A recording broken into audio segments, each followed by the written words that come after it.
En mi vida profesional me ha tocado estudiar no menos de 7 diplomados en delito económico, tributación, derecho medioambiental y obviamente derecho laboral. Y también 2 magíster, 2 carreras, etcétera. Y la verdad de las cosas es que cuando uno estudia se da cuenta que este proceso de aprendizaje nunca termina. Y no termina porque el conocimiento siempre hay que dar algo por aprender, obviamente, y además porque las cosas van cambiando.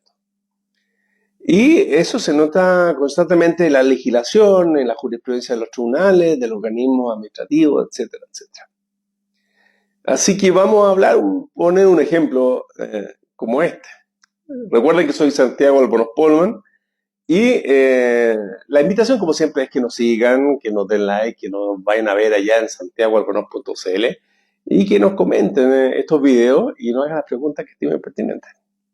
Pues bien, uno de los temas que generalmente nos preguntan tiene que ver con la base de cálculo de las indemnizaciones por año de servicio. Ustedes saben que si se le pone fin al contrato de trabajo a través de la causal necesidad de la empresa, tengo que pagar, la empresa va a tener que pagar un mes por año de servicio con dos límites. Uno con un monto máximo de 90 UF y segundo hasta 11 remuneraciones en el caso del año de servicio y se le suma una más en caso que no haya dado los 30 días de anticipación. Eso se llama el aviso previo.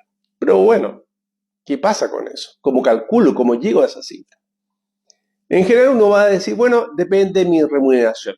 Entonces muchas veces los trabajadores y trabajadoras dicen, mira, mi líquido es... Entonces la primera noción que hay que tener claro, que mi remuneración está compuesta por el total haberes. Todo lo que yo recibo, ese es el total bruto. Y ahí se van a hacer descuentos de carácter legal, impuestos, cotizaciones, aportes sindicales, si es que estoy, retenciones, si es que debo, etcétera, etcétera. Y me va a quedar un líquido al bolsillo. Pero bueno, la pregunta entonces es, ¿cómo construyo esta indemnización por año de servicio? ¿Cómo fiscalizo que lo que me estén pagando sea efectivo? Y aquí es donde juegan los cambios que se van produciendo en el tiempo. Si uno tuviese que hablar de remuneración, tendría que recurrir al artículo 41 del Código de Trabajo, donde me define qué es remuneración. Pero hay otro artículo, tanto más importante que ese, para efecto del cálculo de las indemnizaciones, que es el artículo 172.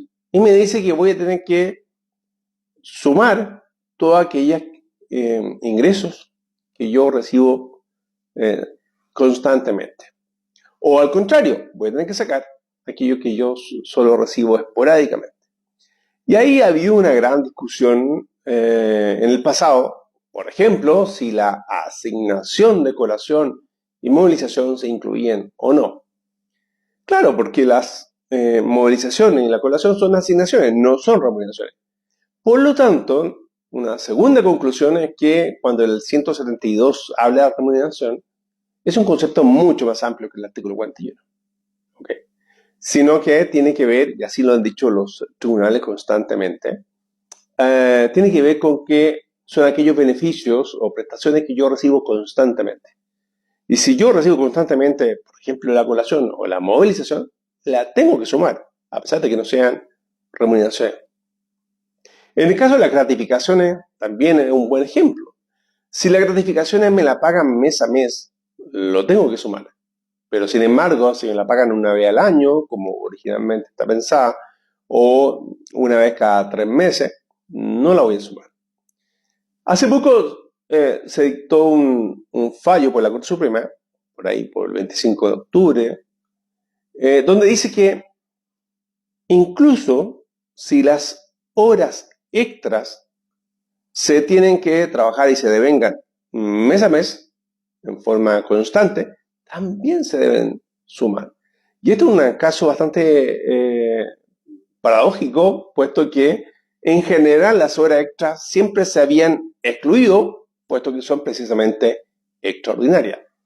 Pero nosotros sabemos, y lo hemos visto en otros videos, que lamentablemente las horas extras muchas veces dejan de ser precisamente extraordinaria, porque la ley permite hacer un pacto por 3 meses y más encima es renovable.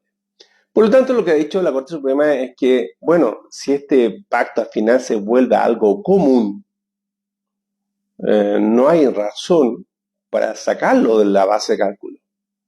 En consecuencia, si yo tengo una base de cálculo que es una hora extra, digo, que se está generando mi obligación de trabajar esa hora extra y por tanto me pagan esa hora extra en forma constante, yo voy a tener que tener derecho a incluirla en la base de cálculo de la indemnización. Aquí yo, por ejemplo, para que nos demos cuenta que las cosas constantemente van cambiando. Chao, que estén bien.